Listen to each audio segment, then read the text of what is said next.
Hey everybody, David here, and today I want to talk about the movies that I am looking forward to 2020.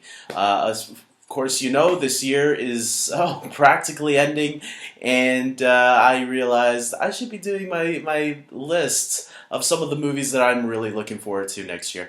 Now, some of these movies might not end up as my favorites of next year, but right now, the trailers and what I've heard and what I know of them, I'm really excited about them. So here we go. Starting at number 10, I have Birds of Prey. This one bringing back Margot Robbie as Harley Quinn. So I guess that means it's in the DCEU, even though there's some conflicting reports. But look, I am looking forward to this one. The trailers haven't been selling me on it completely, but I'm always rooting for DC, and so I needed to have this one on my list. There were some others that could have taken its place, but I still am looking forward to seeing what this movie turns out to be, and I'm really hoping DC knocks it out of the park. Does the R rating get me more excited? Not really, because look, I think we've seen good and bad movies, both R and PG-13, so to me the rating doesn't really matter at the end. Just give me a good movie. Moving on to number 9 on my list, I have No Time to Die, which is the next James Bond film starring Daniel Craig. This one would have been a lot higher if Spectre wasn't a meh type of movie. You know, it was okay, but it wasn't the Bond movie that I was hoping for, that Skyfall and Casino Royale were. Casino Royale being the movie that made me a James Bond fan. That was the movie where I got interested in James Bond, and I checked out all the other Bond movies that came before it, and now I am a solidified Bond fan. Might not be hardcore, but I do know the lore of James Bond and the actors that have portrayed the character throughout the years, and I really think it's an interesting franchise. That the fact that it's still going on is pretty cool to me. And they haven't taken a little. They've taken a little break here and there, but for the most part, this is Daniel Craig's last movie, and for the Bond that made me a fan of this franchise, I hope he goes out with a bang, similar to the two movies that I mentioned. Moving on to number 8, I have Godzilla versus King Kong, or Godzilla versus Kong. Yes, I am totally looking forward to this movie. I know there's going to be something that, you know, at first they're going to be fighting each other, and then they have to team up for some bigger reason. I don't care if it's predictable. Just give me King Kong and Godzilla together on the screen. I am looking forward to it. The only reason this movie isn't higher on my list, it would have been if it wasn't for the fact that the movie got pushed back. Because this movie was supposed to come out this March, and they pushed it back to November, which made me a little worried and disappointed. Because I really wanted to see a trailer to pump me up even more, but unfortunately, because of the pushback, that has gotten me a little bit to step back a little bit and bring some other movies higher. So let's move on to some of those. At number 7, I have The Eternals. To me, Marvel can do no wrong. I really love Marvel Studios and what they have done ever since Iron Man 1. I've been a fan of everything they have done. Some people might call me a Marvel shill or a Disney shill, whatever. But I do not care, because I like what I like, and I think at this point, Marvel can't disappoint me. They haven't done one film that I have been disappointed with. They have done some movies that I like lesser than others, like my least favorite MCU film right now is currently Ant-Man and the Wasp. Maybe Captain Marvel is down there too somewhere. Maybe, I don't know, I can't think of any else right now. But Eternals to me is like Guardians of the Galaxy. I think it's going to be a movie that's going to surprise people, that's going to offer something very different from what other Marvel movies have been and will be. So I'm looking forward to it. And Angelina Jolie in a Marvel movie, are you kidding me? This is like, wow. I that's an actress I thought would never...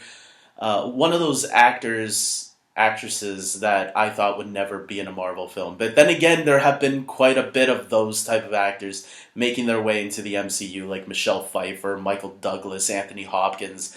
the list goes on and on of the amazing talent that Marvel seems to be attracting. So it's only a matter of time when Leonardo DiCaprio caves in and decides to do a Marvel movie too. I'm telling you, one day it's going to happen. Whether he's an old man or not, I don't know. Moving on to number 6. This was a tough one for me.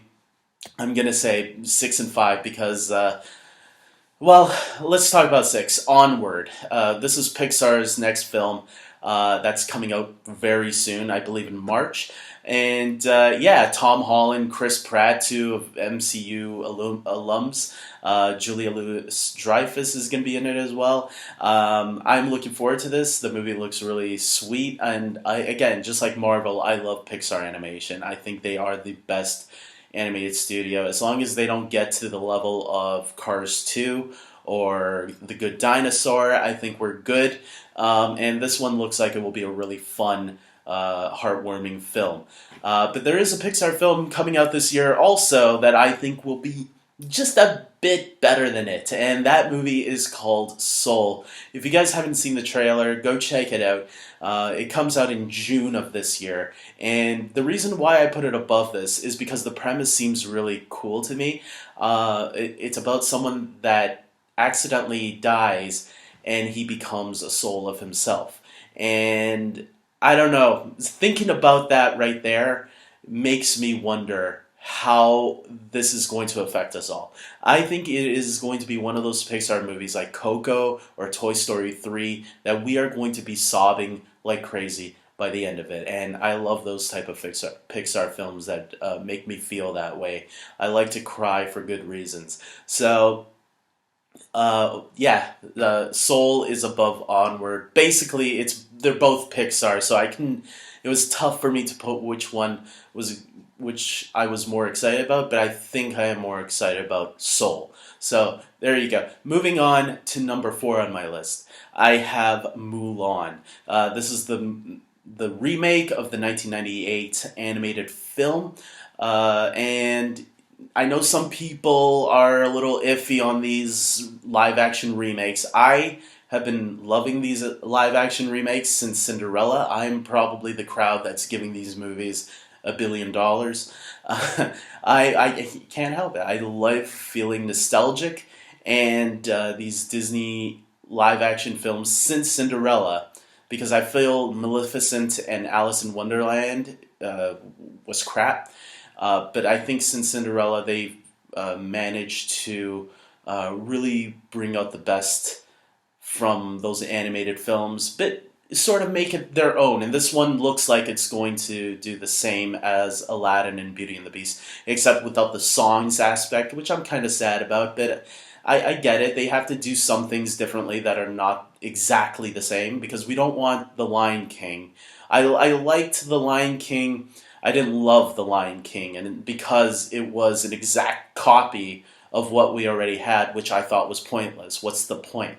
Change up enough to make me feel like, okay, this is different enough, but it has a lot of the same stuff that I love about the animated film. That's what I want. I want it to be different enough, but not exactly the same. So as long as we don't get another Lion King, which this one looks like it's not going to be, I'm happy with it. So I'm looking forward to this one.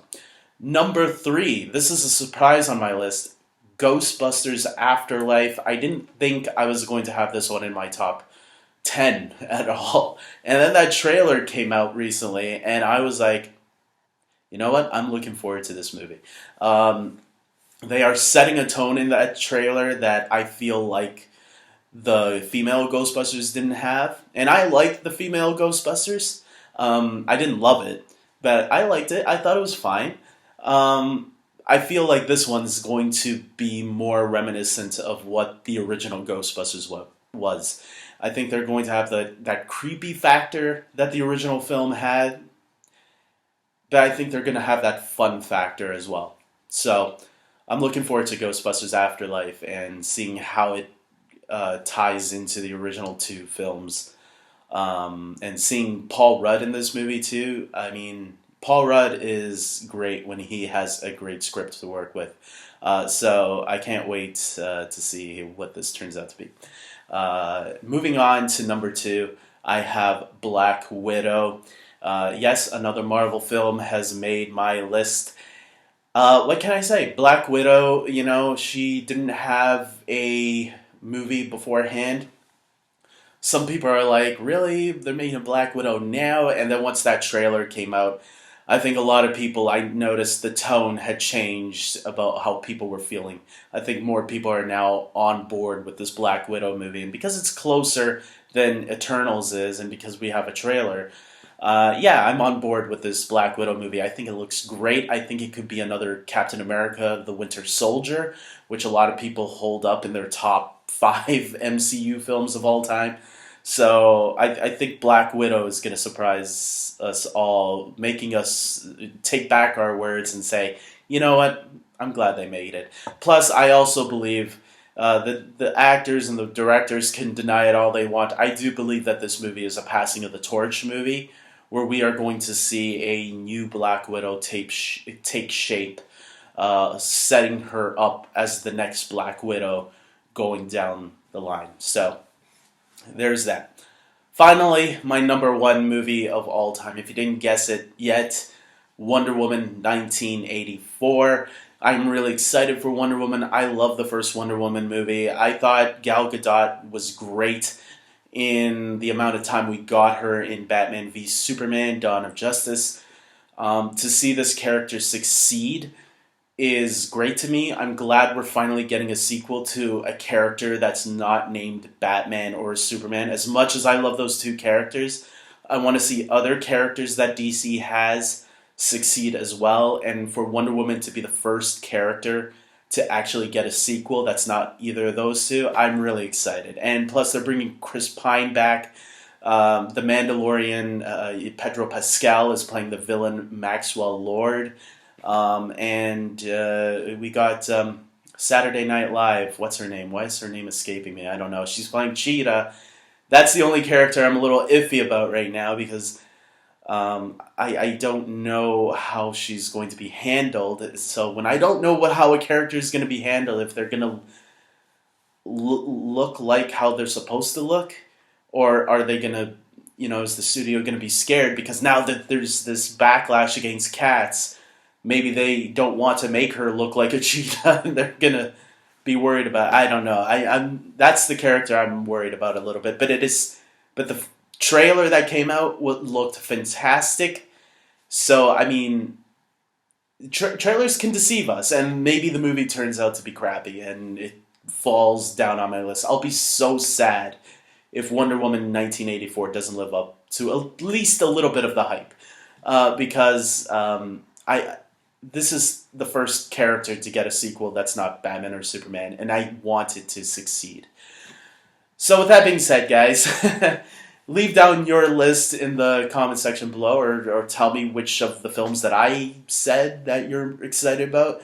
I'd like to see other films in other people's lists. Obviously, there's other films that I couldn't include on my list that did not make my top 10, but I am excited about them as well, like the Kingsman prequel that's coming out, Jungle Cruise with Dwayne Johnson. There were a few other ones that I was excited about, but I top 10. So with that being said, I hope you guys like this video. Please subscribe to my channel, and until next time, take care.